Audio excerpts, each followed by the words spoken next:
కేంద్ర మంత్రి కిషన్ రెడ్డి సనత్ నగర్ నియోజకవర్గంలో పలు అభివృద్ధి కార్యక్రమాలు ప్రారంభించారు.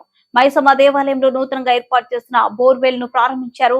అమీర్పేట్ డివిజన్ లో ఆర్వో ప్లాంట్ ను, SR Nagar water tank park లో ఓపెన్ జిమ్ ను ప్రారంభించారు. Government college for womens Begumpet